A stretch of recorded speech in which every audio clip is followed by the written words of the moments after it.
سيدنا مولانا محمد أما بعد أعوذ بالله من الشيطان الرجيم بسم الله الرحمن الرحيم فمن يعمل مثقال ذرة خيرا يره ومن يعمل مثقال ذرة شرا يره সম্মানীয় আজকের সভার অর্থাৎ বলদেবতা আমিনিয়া মাদ্রাসার বাৎসরিক ইসালে সওয়াবের শেষ রজনী ইসালে সওয়াব পরিচালনা করছেন আমার অত্যন্ত প্রিয়জন দীর্ঘদিনের সঙ্গী বড় ভাইয়ের মতো মৌলানা হামিদুর রহমান সাহেব, আমন্ত্রিত ওলামায়ে কেরাম হুজুরগণ, বিশেষ করে আওলাদে মুজাদ্দিদুজ্জামান মাদ্রাসার ওস্তাদ হুজুর, কমিটি, ছাত্র, অভিভাবক, দাতা, সহযোগী, স্থানীয় এবং দূরাগত মেহমান, আল্লাহ শুকরিয়া আদায় করছি যে আল্লাহ পাক রব্বুল আলামিন পবিত্র রমজানুল মুবারক মাসে মাদ্রাসা ৭১তম বার্ষিকী ইসালে সওয়াব এ মাহফিলে শেষ দিনে বা রাতে আল্লাহ আমাদের যোগদান করার তৌফিক দিয়েছেন, তার জন্য খুশি হয়ে বলি আলহামদুলিল্লাহ। প্রিয় নবীর প্রতি অসংখ্য দরুদ ও সালাম, সকলে বলি সাল্লাল্লাহু আলাইহি ওয়াসাল্লাম। প্যারা হাজিরিন, আমার পূর্ব মুহূর্তে মাগরিবি বাঙ্গাল আঞ্জুমানে ওয়াইজিনের বিশেষ বক্তা আমার প্রিয় ভাই মাওলানা ওলিউদ্দিন সাহেব কিছু কথা আপনাদের সামনে রেখেছেন। সময়ের অভাবে গুছিয়ে বলা কোনো বক্তার পক্ষেই সম্ভব নয়। আমি ২০ থেকে ২৫ মিনিট আপনাদের সামনে ছোট্ট একটা বিষয়ের উপরে কিছু কথা আলোচনা করবার নিয়াতে মাইক্রোফোনে মুখ দিয়েছি। যারা বিক্ষিপ্ত হবে ঘুরছেন, হামিদুর রহমান সাহেব হুজুর বারবার ডেকেছেন আপনাদের। তিনি একজন দক্ষ সঞ্চালক, যেভাবে ডাকছেন তারপরে আর ডাকাটা অযৌক্তিক বলে আমার মনে হয়।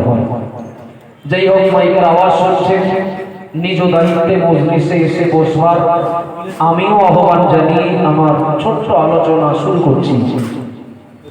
অবনিশ্চিত আমরা জানি দুনিয়াতে কিছু কিছু জায়গায় দেখবেন লেখা আছে, লেখা থাকে আপনি সিসি ক্যামেরার নজরদারিতে। কেউ দেখেছেন না? দেখেন, আপনি কোথাও লেখা থাকে আপনি সিসি ক্যামেরার নজরদারিতে, কোথাও লেখা থাকে আপনি সিসি ক্যামেরার আওতায়।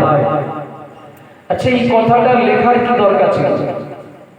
চুরি চুরি করে ক্যামেরাটা খাটিয়ে সেই প্রতিষ্ঠান কর্তৃপক্ষ চুরি করে ওটা তো আড়াল করে রাখতে পারতেন, কিন্তু জানানো বা লিখে সতর্ক করার কারণ হলো আমরা তো মানুষ, আমাদের দ্বারা ভুল ত্রুটি হতে পারে বা আমাদের জন্য যেগুলো বেমানা এমন কিছু আমাদের দ্বারা হয়ে যেতে পারে, যেটা হওয়া উচিত নয় হতে পারে, নেওয়া উচিত নয় নিতে পারি, যেটা করা উচিত নয় করতে পারি, যেটা রাখা উচিত নয় রাখতে পারি।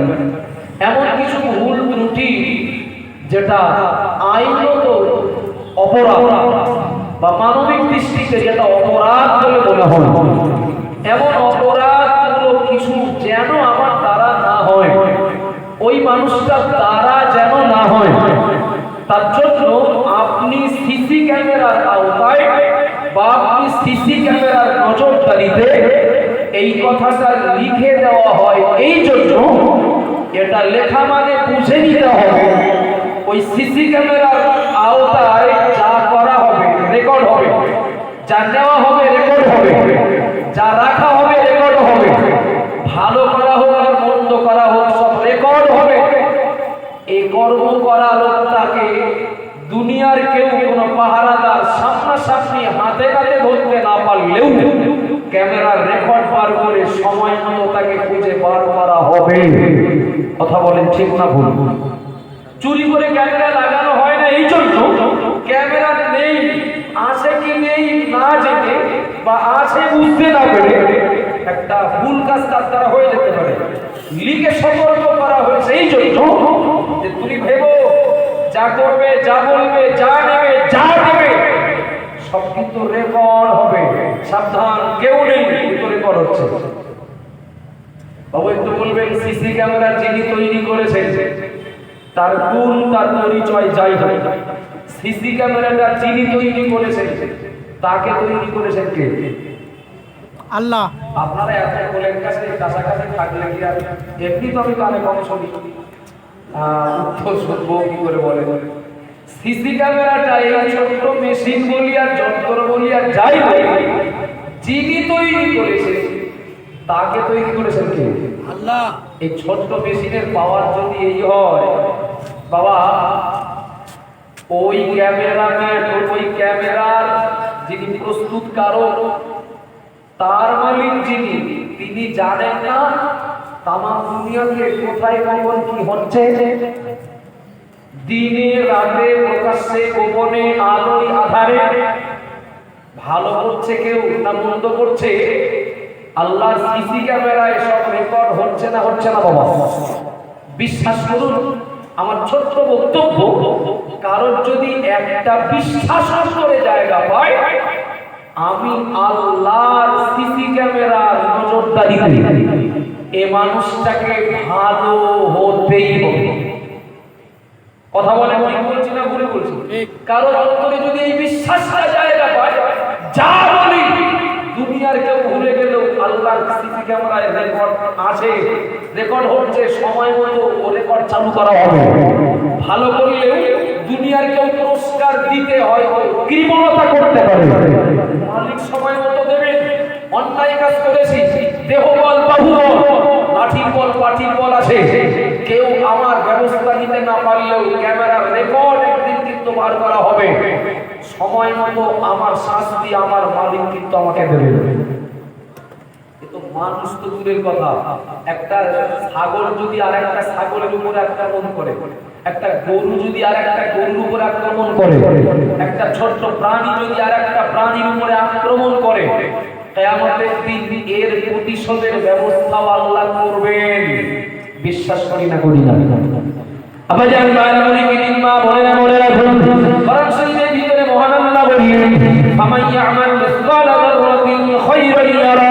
দুনিয়ার ইমানদার বান্দা বান্দি, আমি আল্লাহ তোমাদেরকে মনে করিয়ে দিচ্ছি, মনে রাখো সামান্য পরিমাণে, যারা পরিমাণে ভালো কাজ যদি করো, যারা পরিমাণে নেকির কাজ যদি করো বান্দা, দুনিয়ার কেউ হয়তো তোমার এই নেকির কাজের মূল্যায়ন করবে না, কিন্তু আমি আল্লাহ বলছি এর পুরস্কার তোমাকে দেওয়া হবে। ওমান ইয়ামাল মিসকালা যাররাতিন শাররান ইয়ারা। মহান আল্লাহ বললেন, ও আমার বান্দা বান্দি মনে রাখো, যারা পরিমাণে যদি তুমি পাপের কাজ করো, অন্যায় কাজ যদি করো, দুনিয়ার জমিনে বিরাট বড় বড় অন্যায় করো, বিরাট বিরাট বড় বড় নাফরমানি করে, পাপ করে, দেখা যায় নেতার সঙ্গে হাত থাকার জন্য, পাওয়ারফুল ব্যক্তিটার সঙ্গে হাত থাকার জন্য, থানায় হাত থাকার জন্য, প্রশাসনের সঙ্গে ভালো যোগাযোগ থাকার জন্য ও মানুষটা বড় আসামি হয়েও দিবালোকে মাথা উঁচু করে ঘুরে বেড়ায়। তো মহান আল্লাহ বলেন, যারা পরিমাণে কেউ যদি পাপের কাজ করে, ওটা আল্লাহর সিসি ক্যামেরায় রেকর্ড থাকে, তওবা না করে যদি মারা যায়, সময় মতো আল্লাহ তার শাস্তি দেবেন। বিশ্বাস আসে না নেই? একটু কথা বলেন না বাবা। ও বাবা দিরা ভাইরা মনে রাখুন, বিশ্বাস যার অন্তরে জায়গা পাবে, ওই মানুষটা দিনে হোক আর রাতে হোক, প্রকাশ্যে আর গোপনে হোক, ভালো কাজ করলেও তিনি এই ভাবনা ভাববেন, কেউ ভালো না বললেও, কেউ আমার প্রশংসা না করলেও আল্লাহ আমার পুরস্কার দেবেন। এই বিশ্বাস যদি কারো অন্তরে জায়গা পায়, দিনে রাতে প্রকাশ্যে গোপনে লোকটা অন্যায় করতে গেলেও 7 বার ভাববেন, কেউ না দেখলেও ক্যামেরায়, আল্লাহর ক্যামেরায় রেকর্ড হচ্ছে। ও বাবা দিরা ভাইরা মনে রাখুন, আল্লাহ নবী মুসা আলাইহিস সালাম একদিন আল্লাহকে বলছেন, আল্লাহ আমি আপনার অত্যন্ত আদরের নবী, আল্লাহ আপনার কাছে আমার একটা দাবি। কি দাবি নবী মুসা? আল্লাহকে মুসা নবী বললেন, ও রব্বুল রব্বুল আলামিন আল্লাহ আমি জানি যার যেটা পাওনা আপনি তার সেটা দেন দেবেন, কারো হক ফাঁকি দেবেন না। আল্লাহ যার যেটা পাওনা তার সেটা দেবেন, আমি মুসা এটা বিশ্বাস করি। ও রব্বুল আলামিন আল্লাহ তবে আমাকে যদি একটা নমুনা দেখাবে আমার মনটা একটু শান্তি পেত। খুব মন দেন, এটাই আমার শেষ কথা। মুসা নবী বলছেন আল্লাহ আপনি যার যেটা পাওনা ভালো করিলে তার পুরস্কার, মন্দ করিলে তার শাস্তি দেন দেবেন, আল্লাহ বিশ্বাস করি। তবে একটা নমুনা দেখানো যাবে, একটা উদাহরণ দেখানো যাবে, মনটা একটু শান্তি পেত। কিছু মনে নেন না বাবা, কিছু কিছু মানুষের অন্যায় কাজে লাগামহীন তার জীবন যাপনে তার দুর্ব্যবহারে অতিষ্ঠ হয়ে আমরা অনেক সময় বলে ফেলি এক্ষুনি যদি মাথায় বাস করতো কথা বলো, অনেক সময় বলে ফেলি লোকটা এক্ষুনি যদি গাড়ি চলাই যেত মনটা একটু শান্তি পেত। আচ্ছা সঙ্গে সঙ্গে আল্লাহ যদি ব্যবস্থা নেন তা আমরা বাদ দেওয়া বলে মনে হচ্ছে একটু হ্যাঁ না বলেন না, সঙ্গে সঙ্গে আল্লাহ যদি ব্যবস্থা নেন আমরা বলে বাদ যাবো না। কিন্তু বিশ্বাসটা রাখেন, রেকর্ড আছে, সময় মতো ও রেকর্ড চালু করা হবে, যার যেটা পাওনা তার সেটা দেওয়া হবে। আবার জান বারা মনে রাখুন, মা বোনেরা মনে আল্লাহ নবী মুসা আলাইহিস সালাম আল্লাহর কাছে আবদার করে জানতে চাইলেন, আবদার করে দেখতে চাইলেন আল্লাহ পাক আপনি কেমন বিচার করেন, যার যেটা পাওনা তার সেটা কেমন ভাবে দেন, আল্লাহ আমার একটা নমুনা দেখান। ও বাবা দিলা মায়েরা মনে রাখুন আল্লাহ পাক রব্বুল আলামিন মুসা নবীকে বললেন ও আমার নবী মুসা আমি কেমন বিচার করি তোমাকে দেখাবো, কার পাওনা কেমন ভাবে বুঝিয়ে দিই আমি তোমার নমুনা দেখাবো মুসা। তবে তোমাকে ওই ঝোপের আড়ালে যেতে হবে, একটা ঝোপঝাড়ের ভিতরে আমার আল্লাহ মুসা নবীকে ঢুকতে বললেন, ওই ঝোপের আড়ালে চলে যাও। ও আমার নবী মুসা ওই ঝোপের আড়ালে নিজেকে লুকিয়ে রাখো, নিজেকে গোপন করে, আর ওই ঝর্ণার দিকে তাকিয়ে থাকো। একদিকে ঝোপঝাড় আর একদিকে ছিল একটি পাহাড়ের ঝর্ণা। আল্লাহ নবী মুসা আলাইহিস সালামকে আল্লাহ বললেন ওই ঝোপের আড়ালে তুমি লুকিয়ে ঝর্ণার দিকে তাকিয়ে থাকো। ও আমার নবী মুসা কেমন বিচারক আমি বুঝতে পারবে। মুসা নবী ঝোপের আড়ালে ঝর্ণার দিকে তাকিয়ে আছেন, মুহূর্তের মধ্যে দেখলেন একটা লোক ভোলায় চলে আসলেন, তার হাতে ছিল একটা প্যাকেট। কি ছিল বাবা? কথাটা একটু মন দিয়ে শোনেন, একটু মন দিয়ে শোনেন, অল্পক্ষণের কথাটা আমাদের আশা করছি উপকারে আসতে পারে। প্যাকেট নিয়ে আসলেন, প্যাকেট ভর্তি টাকা ছিল, টাকা। মুসা নবী দেখলেন একজন লোক ঘোড়ায় চড়ে এসে ওই ঝর্ণার কাছে ঘোড়াটা রেখে প্যাকেটটা রেখে ঝর্ণায় উঁচু করলেন, নামাজ পড়লেন, ঘোড়া নিয়ে চলে গেলেন, প্যাকেট নিয়ে যদি মনে নেই। দৃশ্যটা কে দেখছেন? আল্লাহ তো দেখছেন, আর ওই ঝোপের আড়ালে দুনিয়ার সাক্ষী কে? মুসা। মুসা নবী বলছেন আল্লাহ প্যাকেট ফেলে চলে গেল, যে প্যাকেট নিয়ে গেল না, আমি দেখছি তো প্যাকেট। আল্লাহ বললেন মুসা ঠান্ডা হও, আমার বিচার দেখবে তুমি, যার যেটা পাওনা আমি তার সেইটাই দিই, একটু ধৈর্য ধরো।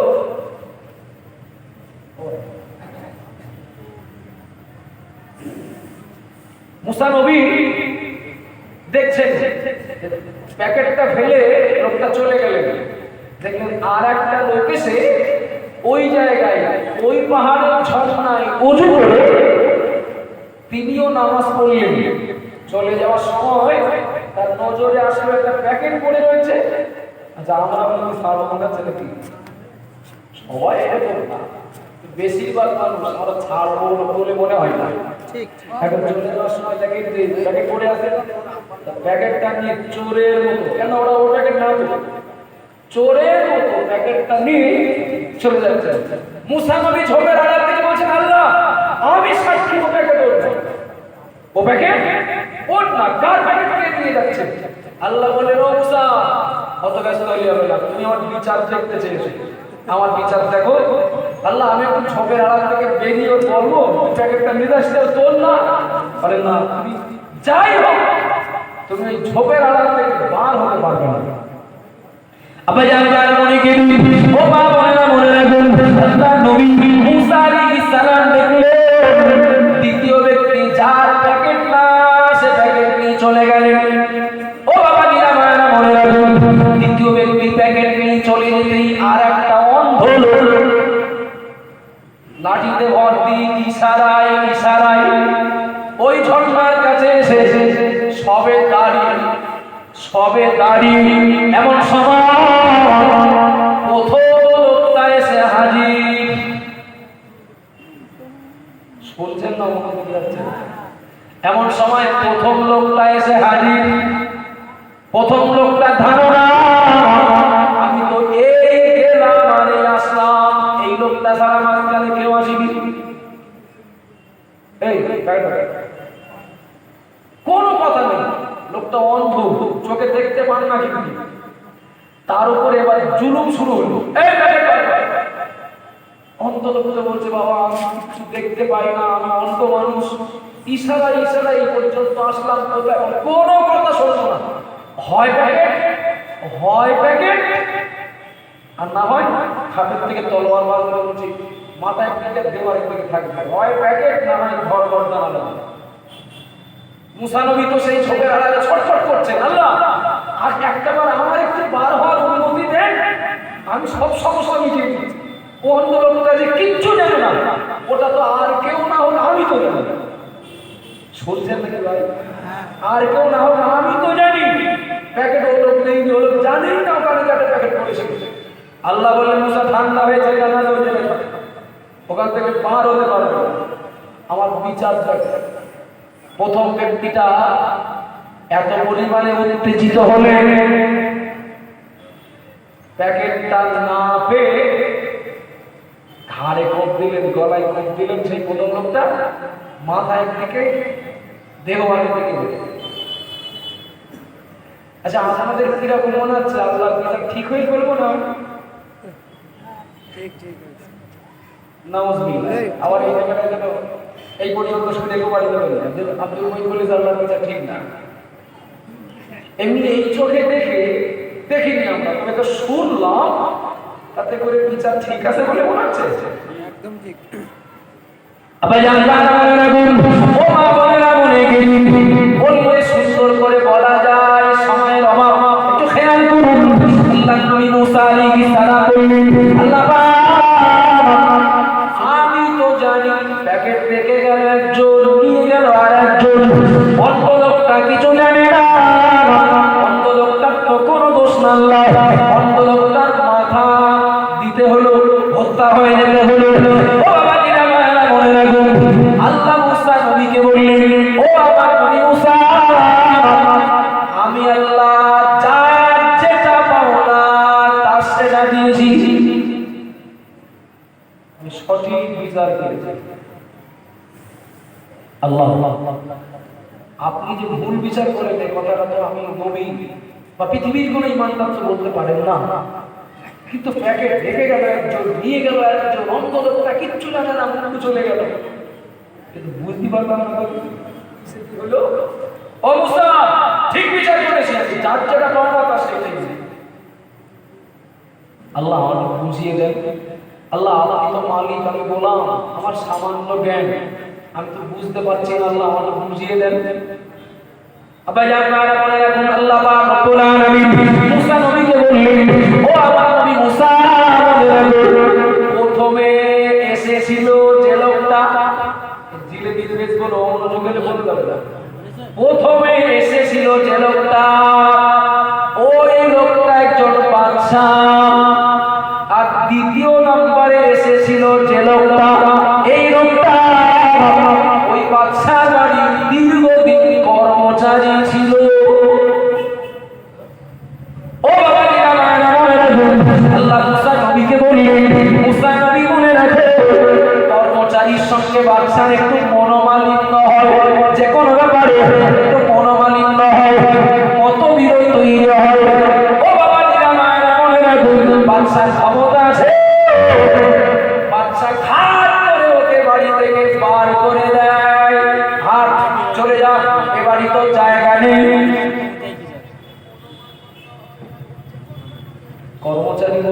বাচ্চা এবারে আমার জায়গাটাই নেবে, আমি যে এতদিন ধরে কাজ করলাম তার জলের দামটা আমার দেন। বাবু আমার কথা বুঝতে অসুবিধা হচ্ছে কি? দ্বিতীয় লোকটার বক্তব্য, তার দাবি, আপনি আমার জলের দামটা দেন, আপনার বাড়ি আমার রাখবেন না, কি আমি থাকবো না, অন্য জায়গায় যাবো, জলের দামটা দেন। জলের দাম দেবো না, পাল্লা আদায় করিস। এরকম কিছু লোক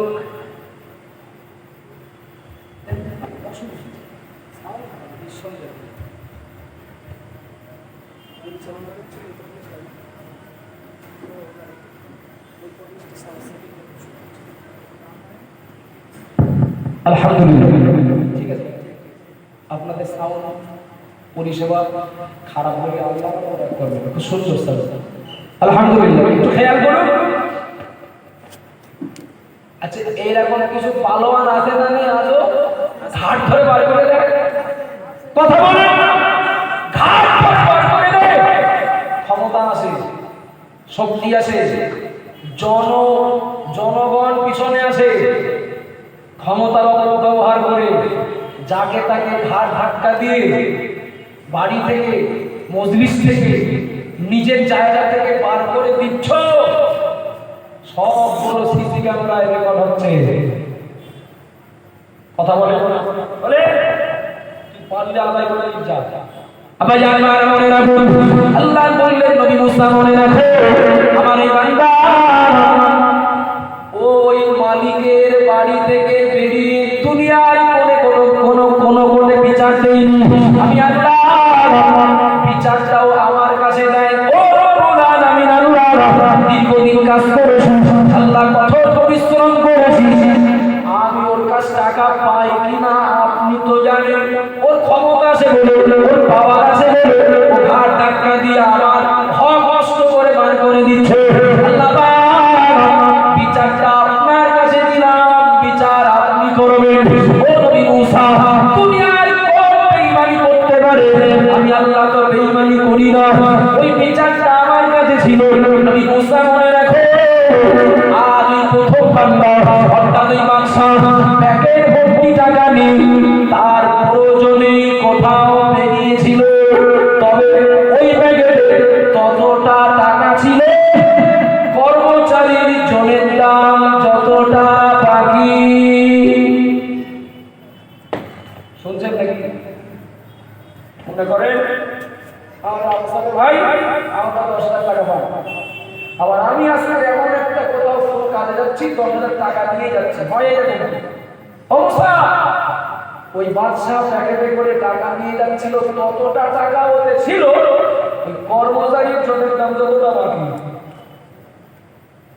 আজ ওর নামাজ পড়া করে গেলেন, আমি আল্লাহ ওকে অমনোযোগী করে দিয়েছি, এক একটা ভেবে যা। আর যে দ্বিতীয় ব্যক্তি প্যাকেট নিয়ে আনন্দ করছে না, আরে ওর আনন্দ করার কি আছে, আমি তো জনের দাম পাইয়া দিয়েছি। সুবহানাল্লাহ বলেন, এটা মহব্বত করে বলেন না। ওর আনন্দ করার কি আছে, ওর জনের দাম আমি আদায় করে দিলাম, কিন্তু সে মালিকও জানে না, গল্প জানে না, যার পাওনা তার দিয়ে দিই। কথা বলতে পারছে মুসা নবী বললেন, আল্লাহ এ কি আপনার প্রতি খেলা, এ তো সবাই বুঝবে না ভাই, বুঝতেও তো সময় লাগবে, দেরি হবে। আবার জানেন শেষ কথা বলছি, আল্লাহ পাক রব্বুল আলামিনকে মুসা আলাইহিস সালাম বললেন, ও রব্বুল আলামিন, আল্লাহ পাক এখানে যার টাকা তাকে পাইয়ে দিলেন, এটা না হয় বুঝলাম। যে অন্ধ লোকটা কি কইল, ও তো এর মধ্যে নেই, ও তো এই ঝামেলার মধ্যে নেই। ওখানে একজন টাকা রেখে গেল, আর একজন নিয়ে চলে গেল। অন্ধ লোকটা তো এই ঝামেলার মধ্যে নেই, ছিল না, ওর হত্যা হতে হলো কেন? ও বাবা জিরা মায়েরা মনে রাখুন, আল্লাহ পাক বললেন নবী মুসা, ও মুসা মনে রাখো, তুমি হয়তো ভাবছো অন্ধ লোকটা নির্দোষী, অন্ধ লোকটা অসহায়, অন্ধ লোকটা নিরপরাধী, ও তো টাকার প্যাকেট নেইনি। তুমি তো দেখবে ও তো টাকার প্যাকেট নেইনি। ও মুসা, এখন হয়তো নেইনি, তবে আগে দিয়ে রেখেছে, আগে তুমি এটা তুমি দেখলে, কিন্তু আগে নিয়ে রেখেছে ওটা আমার ক্যামেরায় রেকর্ড আছে। সোনা মুসা কারোর প্রতি আমি অবিচার করি না, তার যার যারা পাওনা তার সেইটাই দিয়ে অঞ্চলে নিতেও লাগে না। ও বাবা নিরামায়না মনে রাখুন, আল্লাহ মুসা নবীকে বললেন বর্তমান যে বাদশা অর্থাৎ প্রথম ব্যক্তি যিনি এসেছিলেন প্যাকেট ভর্তি টাকা নিয়ে, তার আব্বা যখন বাদশা ছিলেন, শুনছেন না জড়িয়ে যাচ্ছে, প্রথম ব্যক্তি যিনি এসেছিলেন টাকার প্যাকেট নিয়ে, তার আব্বা যখন বাদশা ছিলেন,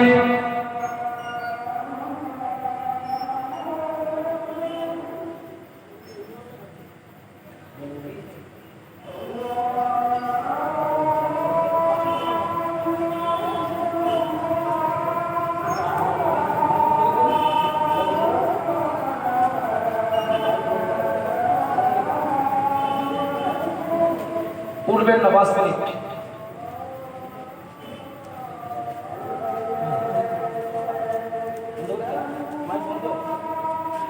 আজানটা হচ্ছে পাশের মহল্লায়, মানে একেবারে আজান শুনতে গেলে তো আমাদের সময়ের পর জাস্ট কথাটা আমি 1 মিনিটে শেষ করছি। নবী মুসা আলাইহিস সালাম আল্লাহ বললেন ও নেইনি এখন, কিন্তু আগে নিয়ে রেখেছে।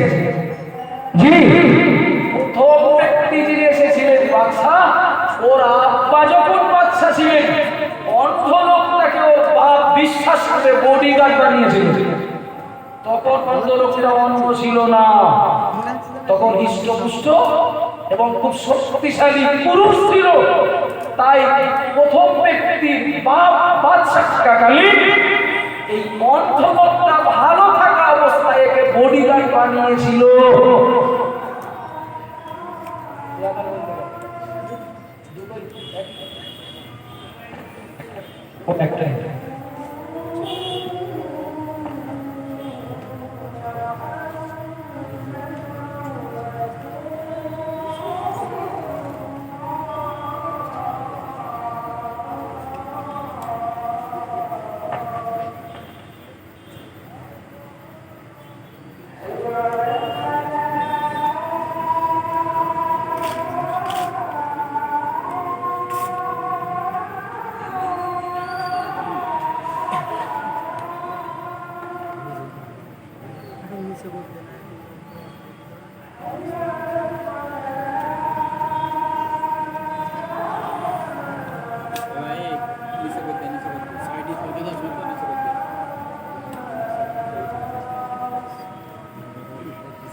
প্রথম ব্যক্তি যিনি টাকার প্যাকেট নিয়ে এসেছিল, ওই ব্যক্তির বাপ যখন বাদশা ছিল, এই অন্ধ লোকটা ওর বাপের বডিগার্ড ছিল। তখন লোকটা অন্ধ ছিল না। পিছনে যারা আছেন বাপ, আপনাদের বলতে অসুবিধা কি? অন্ধ লোকটা তখন অন্ধ ছিল না, ও ভালো ছিল। এখন ওই বাদশা এক প্যাকেট টাকা নিয়ে এই বডিগার্ড সঙ্গে নিয়ে কোথাও যাচ্ছে। বডিগার্ড চিন্তা করলে তাই তো বাদশা থেকে খুন করে দিতে পারি, টাকাগুলো আমার হয়ে যাবে। বাদশা থেকে খুন করে দিতে পারি, টাকাগুলো আমার হয়ে যাবে। নির্জন জায়গায় এই বর্তমান বাদশার বাপকে হত্যা করে এই অন্ধ লোকটা। সেদিনে ভালো ছিল, অন্ধ ছিল না। ছেলে বাপের হত্যা হত্যাকারীকে হত্যার প্রতিশোধ দেওয়ার জন্য ও হন্যে হয়ে বেড়াচ্ছে, ও প্রতিজ্ঞা করেছে আমার বাপের হত্যাকারীকে যেখানে পাবো সেখানেই হত্যা করব।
বাংলায় আজকে টেড়ে লেগে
এক্ষুনি আমরা নামাজের জন্য উঠবো, একসঙ্গে আমিও উঠবো।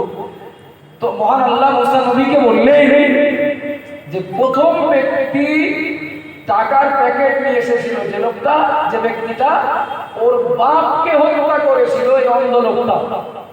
অন্ধ লোকটা তখন অন্ধ ছিল না, ও তখন ভালো ছিল। ওই টাকার প্যাকেট পাওয়ার ধান্দায় ও বাদশাকে হত্যা করে বডিগার্ড হয়ে। সেই দিন থেকে ছেলে বাপের হত্যাকারীকে খুঁজে বেড়াচ্ছে, এই প্রতিজ্ঞা নিয়ে আমার বাপের হত্যাকারীকে যেখানে পাবো সেখানে হত্যা করতে। ও মুসা, ও টাকা আজকে নেইনি, তবে নিয়ে রেখেছে আগে। শুনছেন না? মনোযোগ হচ্ছেন? ও আজকের টাকা নেইনি, তবে নিয়ে রেখেছে। ওটা তুমি জানো না, তবে আমার সিসি ক্যামেরায় রেকর্ড আছে। আজ ছেলে বাপের হত্যার প্রতিশোধ নিয়েছে, ইস্যু হয়েছে টাকা। ছেলে জানে না আমার বাপের হত্যার প্রতিশোধ নিচ্ছি, আর যে হত্যা হচ্ছে অন্ধ, সেও জানে না টাকা এখন নেইনি, তবে আমি যাকে হত্যা করেছিলাম বাপের হত্যার প্রতিশোধ নিচ্ছে ছেলে, আমাকে হত্যা করে। আমার কথা বুঝতে অসুবিধা হলো নাকি? না।